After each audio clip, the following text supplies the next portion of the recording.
ලංකා ගලේ තවත් ලස්සනම ස්ථානයක මේ ඉන්නේ පින්වත්නි. මේ ප්‍රදේශයෙන් පේන්නේ මේ කඳු වලල්ල යටි අන්තොට ප්‍රදේශේ. මේ ඈත ප්‍රදේශයෙන් පේන්නේ. ඊගාවට පින්වත්නි මේ ප්‍රදේශයෙන් පේන්නේ ලෙනගල පැත්ත. ලෙනගල ඓතිහාසික රජමහා විහාරස්ථානය. ඊගාවට මේ පැත්තෙන් පේන්නේ කොටියකුඹුර ප්‍රදේශය, මත්තමගොඩ ප්‍රදේශය. ඊගාවට මේ පැත්තෙන් නිච්චඹුව පැත්ත. ඒ මේ කඳු වලල්ලෙන් මෙහෙම රමණීය ස්ථානයක තමයි මේ ස්ථානය පිහිටලා තියෙන්නේ. අපි දැන් යන්නේ ඊගාවට පින්වත්නි මේ තව පොකුණක් තියෙනවා මේ කැලේ අද්දර. ඒ පොකුණ පින්නන්නයි අපි මේ දැන් ඊගාවට යන්නේ.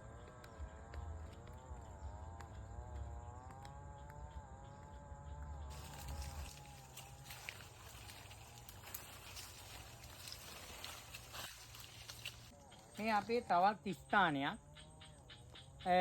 මේ ස්ථානයේ මේ වටිනා කියන මේ ජල රැඳෙන ටැංකිය. මේ ස්ථානේ මේ අපි බලන්නකො මේ කොළ වැහැල්ලා මේ ජරා වෙලා තියෙන්නේ. මේ ස්ථානේ හරි ජඹුරයි ඔය. ඉතින් මේ ඒ කාලේ දාපු ගල් වැටි. මේ තුරුලතා ආරක්ෂා වෙලා තියෙන අදටත් මේ ගල් වැටි නිසා.